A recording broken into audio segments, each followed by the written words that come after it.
சில பேருக்கு அதிர்ஷ்ட தேவதை அப்பப்ப வந்துட்டு போகும்னு சொல்லுவாங்க. உங்க அப்பாவுக்கு மட்டும் கூடவே இருந்து குடும்பம் நடத்திக்கிட்டு இருக்கா. இல்லைன்னா அந்த ஆளால அவளை சம்பாரிச்சிட முடியுமா?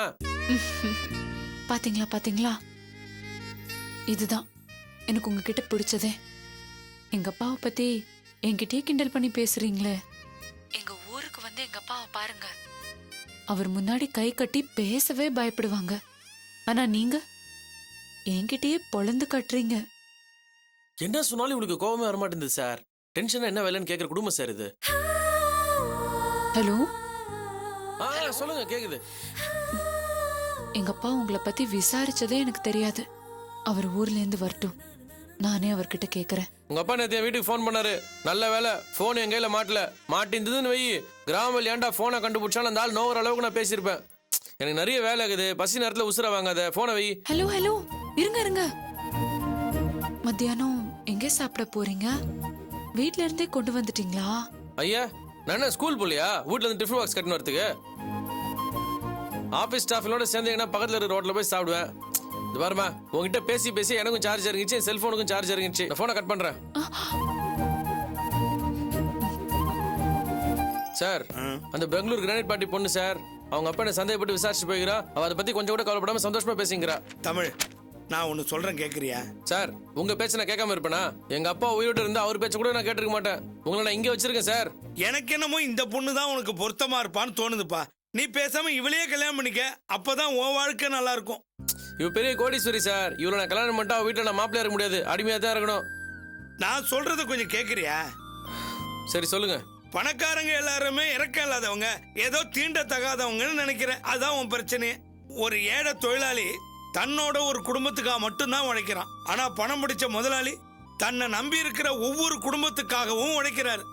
நான் இப்படி பேசுறதுனால ஏதோ முதலாளித்துவத்துக்கு சப்போர்ட் பண்ணி பேசுறேன்னு நினைக்காத. உண்மை இதுதான். ஏழைகளை பத்தி சினிமால பாடி ஒவ்வொருத்தரும் கோடி கோடியா சேர்த்துக்கிட்டு போய்கிட்டே இருக்கான். இவன் அதை பார்த்து ஏழையா இருக்கிறது தான் பெருமை நினைச்சு உழைக்காம தன் வாழ்க்கையை இழந்துட்டு நிக்கிறான். பணம் சம்பாதிக்க திராணி இல்லாம இருக்கான் பாரு, அவன் தான் பணம் இருக்கிறவனை பார்த்து கோவப்படுவான். அதே தப்ப நீயும் பண்ணிடாத. அன்னைக்கு ஒரு பொண்ணு வந்து பேங்க்ல எல்லாரும் முன்னாடியும் உன்னை அசிங்கப்படுத்திட்டு போனால, அது உனக்கு ஞாபகம் இருக்கா? ஆமா சார். அதை எப்படி சார் மறக்க முடியும்? அதான் மறக்க முடியாத மாதிரி பண்ணிட்டு போயிட்டால. அவளுக்கு என்ன இருக்கு சொல்லு? உன்னை விட வசதியில, படிப்புல, அந்தஸ்துல எல்லாத்திலையும் குறைஞ்சவ தான். பணக்கார பொண்ணுன்னா திமிராதான் இருப்பான்னு உன் அபிப்பிராயம். ஆனா இங்க வந்தால ஒருத்தி, அவளை பார்க்கும் போதுதான் எனக்கு திமிரு பிடிச்சவளா தெரிஞ்சது. உன் மேல என்ன வேணா கோவம் இருக்கட்டும், உன் ஆபீஸுக்கு வந்து நீ வேலை செய்யற இடத்துல மத்தவங்க முன்னாடி உன்னை அசிங்கப்படுத்திட்டு போறாள, உனக்கு எப்படி இருக்குன்னு அவன் நினைச்சு பார்த்தாளா? அவன் என்னமோ நல்ல பொண்ணு தான் சார். அவங்க அப்பா தான் அவளை கீ குடுத்தீங்க கூட்டு வந்துக்கிறான். அதான் அந்த மாதிரி பேசிட்டா. எந்த சூழ்நிலையிலையும் டெம்ட் ஆகாம இருக்கிறது தான் நல்ல குணத்துக்கு அடையாளம். உனக்கு ஒரு விஷயத்த நான் இப்ப சொல்றேன். அந்த பொண்ணு இங்க வந்து கத்திட்டு போனதுக்கு அப்புறம் நான் அவங்க வீட்டுல போய் பேசினேன்.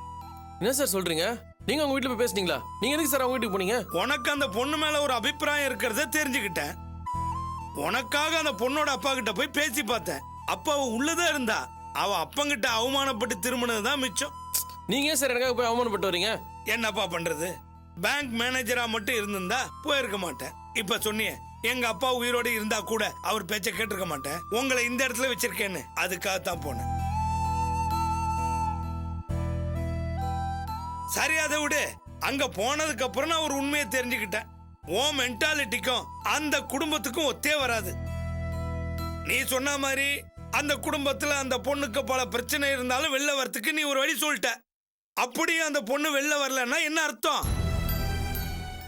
அந்த கூண்டுல இருந்து வெளில வர அந்த பொண்ணுக்கு தைரியம் இல்ல, மனசும் இல்ல. அவளை வெளில கொண்டு வர முடியாதுன்னு தெரிஞ்சு போச்சு. இனிமே நீ வெளில வர பாரு, அதுதான் உனக்கு நல்லது. நீ ஒருத்தி பின்னாடி ஓடின, அது நடக்காதுன்னு தெரிஞ்சு போச்சு. இப்போ உன் பின்னாடி ஒருத்தி ஓட ஆரம்பிச்சிருக்கா. இதுதான் உனக்கு சரியான சாய்ஸ். யோசிச்சு நல்ல முடிவெடு.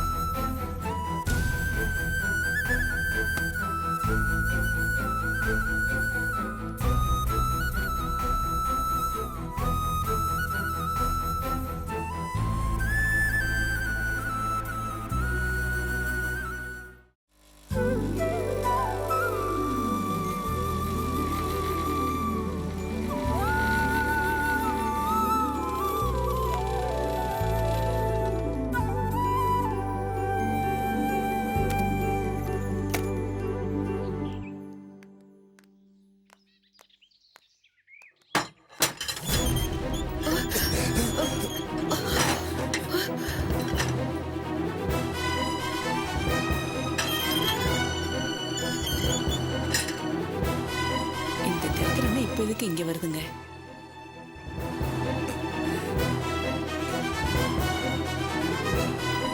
வணக்கம் வணக்கங்க. வணக்கம் என்ன முத்து மாணிக்கம், ஒரு ஃபோன் பண்ணிட்டு வரக்கூடாதா?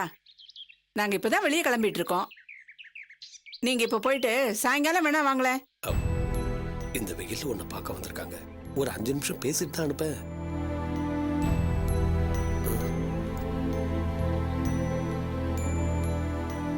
சரி வாங்க.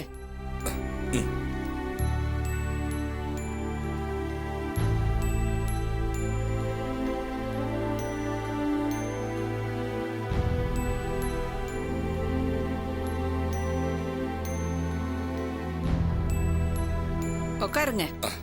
உட்காரு. சொல்லு முத்து மாணிக்கம். நாங்க ஒரு இடத்துக்கு போகணும். ராகுகாலம் வரத்துக்குள்ள அங்க போய் சேரணும். அதான் அவசரமா கிளம்பிட்டு இருந்தோம். மாப்பிள்ளை நேத்து எங்க வீட்டுக்கு வந்திருந்தாரு.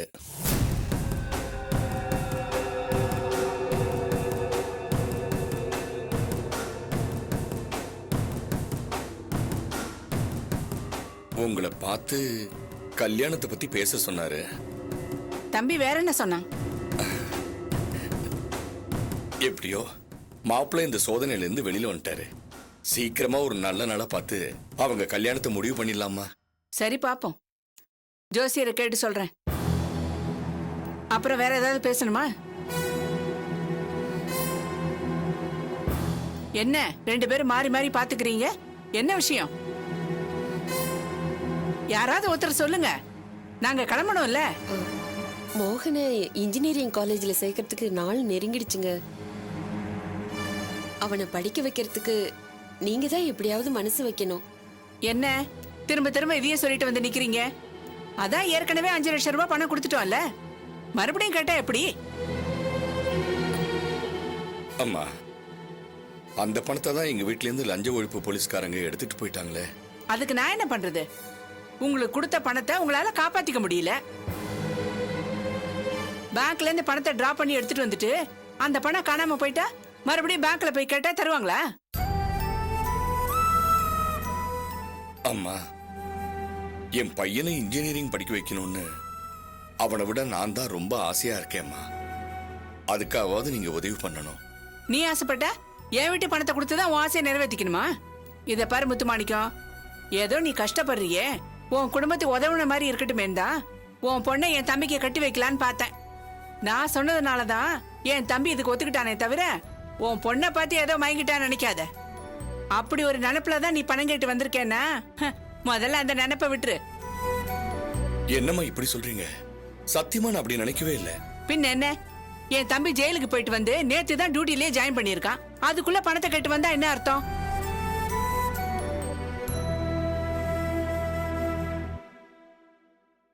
என் தம்பியை கட்டிக்க பெரிய பெரிய இடத்துல எல்லாம் இப்போ நீ நான் போட்டி போட்டுக்கிட்டு தான் இருக்காங்க.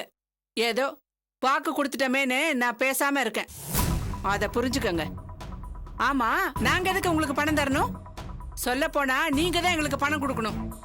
என் தம்பி என்ன வேலை வெட்டி இல்லாதவனா இல்ல கைகால் முடமா? அவனுக்கு என்ன குறைச்சல்? பணம் கொடுத்து கல்யாணம் பண்ற அளவுக்கு அவனுக்கு எந்த குறையும் இல்ல. நீங்க போயிட்டு வாங்க. அம்மா, அப்படி பணம் கொடுத்துதான் கல்யாணம் பண்ணணும்னா உங்க பொண்ணை எங்களுக்கு தேவையில்லை. அம்மா, அப்படி சொல்லாதீங்கம்மா. இந்த கல்யாணத்துக்கும் நாங்க கேட்ட உதவிக்கும் எந்த சம்பந்தமும் இல்லம்மா. எப்படியாவது என் பையனை படிக்க வைக்கணும்னு தான் உங்ககிட்ட நான் உதவி கேட்டேன். அது கடனா நீங்க கொடுத்தா கூட பரவாயில்ல. அந்த கடனை எப்படியாவது அடைச்சிடுறேம்மா. ஏற்கனவே வாங்கின கடனுக்கு தான் உங்க பொண்ணை இங்க தள்ளி விட பாக்குறீங்க. இதுக்கு மேல கடன் வாங்கினா அந்த கடனுக்கு எதை கொடுத்து நேர் செய்ய போறீங்க?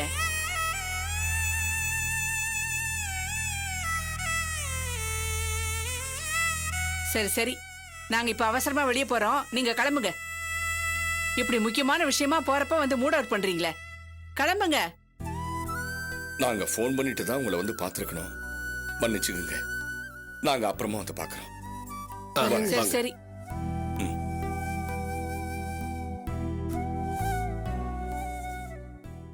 நேத்து உன் தம்பியே அவங்க வீட்டுக்கு போயிட்டு வந்திருக்கான். உன்கிட்ட ஒரு வார்த்தையாவது சொன்னானா? கண்டிப்பா சொல்லியிருக்க மாட்டான். நீ அவங்க மேல கோவப்பட்டதுக்கு அதுதான் காரணங்கிறத நான் புரிஞ்சுக்கிட்டேன். உன் தம்பி பண்ண தப்புக்கு அவங்க என்ன பண்ணுவாங்க பாவம்? என் தம்பி அப்படி என்னத்தை தான் பார்த்து தொலைச்சானோ தெரியல. அவளைதான் கல்யாணம் பண்ணிப்பேன்னு உறுதியா இருக்கான். அவ இவங்க வீட்டுல போய் நின்னுட்டால, அதான் உடனே ரெண்டும் கிளம்பி பணம் கேட்டு வந்துருச்சுங்க. முத்து மாணிக்கத்தை கொஞ்சம் லூஸ் விட்டா நம்ம தலையில ஏறி உக்காந்து மிளகா அரைச்சிருவான். அதான் 2 காட்டு காட்டுனேன். அவங்களுக்கு நம்ம தம்பி கிட்ட பயம் இல்லைன்னா கூட அட்லீஸ்ட் நம்ம கிட்டயாவது பயம் இருக்கணும். சரி வாங்க. கல்யாணம் ஆனதுல இருந்து நானும் அப்படித்தானே இருக்கேன்.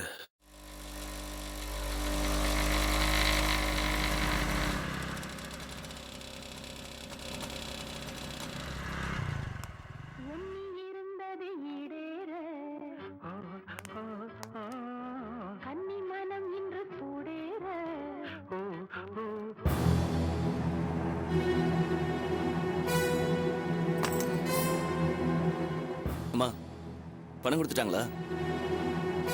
அம்மா உங்ககிட்ட தான் கேட்குறேம்மா. 2-3 நாளைக்குள்ள கவுன்சிலிங் போகணும்.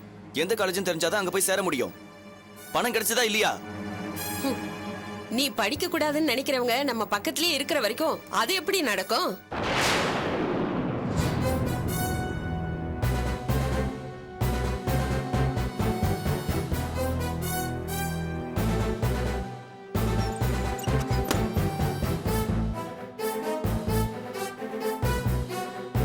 அம்மா நான் கேட்டுக்கிட்டே இருக்க சும்மா நிக்கிறேன். இத பார், சர்டிபிகேட்லாம் ரெடியா இருக்கு. நீங்க வந்ததுக்கு அப்புறம் தான் வெளியே போலான்னு இருக்கேன். இப்ப படிக்க வைக்க முடியுமா முடியாதா? இருடா பாக்கலாம்.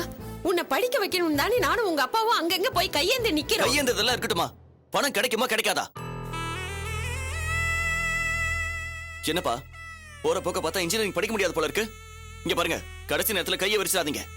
அப்புறம் நானும் உங்களை மாதிரி கூலி வேலைக்கு தான் போக வேண்டியிருக்கும். அவசரப்படாதப்பா, பாப்போம். இனிமே பாக்குறதுக்கு என்ன இருக்கு? உன் மூஞ்சிய பார்த்தா பணம் கிடைக்கிற மாதிரியே தெரியலையே. இன்னும் 2-3 நாள் இருக்குல்ல, அதுக்குள்ள பணம் ஏற்பாடு பண்ண முடியுமான்னு பாக்குறேன். இதுக்கு மேல பணத்தை எங்க போய் தேட போற? உன்னால படிக்க வைக்க முடியாதுன்னு எனக்கு நல்லா தெரிஞ்சு போச்சு. இது வரைக்கும் வராத பணம் இதுக்கு மேல வந்துருமா?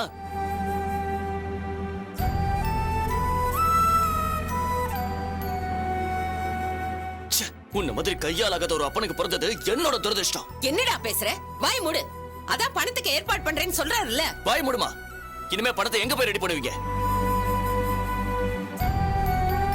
என் ஃப்ரெண்ட்ஸோட அப்பாலாம் பணத்தை ரெடி பண்ணி வச்சுக்கிட்டு கவுன்சிலிங்காக வெயிட் பண்ணிட்டு இருக்காங்க.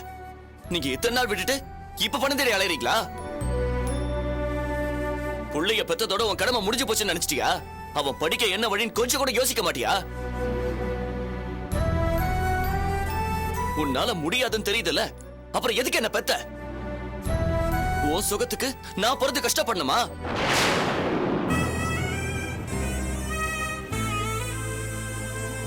அதுக்குதான் எத்தனையோ வழி இருக்குல்ல, அதெல்லாம் அப்பவே உன் கண்ணுக்கு தெரியலையா?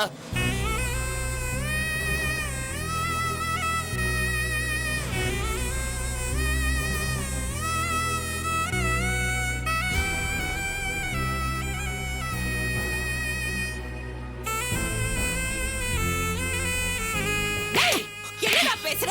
என்ன பேசுற? பெத்தவங்கள பார்த்து பேசுற பேச்சா இது? எப்படிடா உனக்கு மனசு வந்தது? எங்க கத்துக்கிட்ட? போடா போ.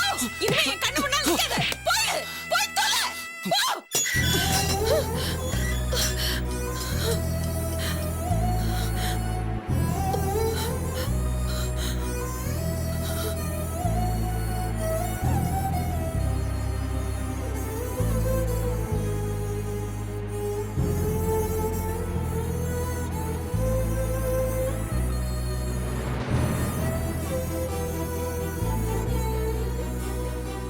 நான் பட்ட கஷ்டம் என் புள்ள படக்கூடாதுன்னு தான் அவனை இன்ஜினியரிங் படிக்க வைக்கணும்னு நினைச்சேன்.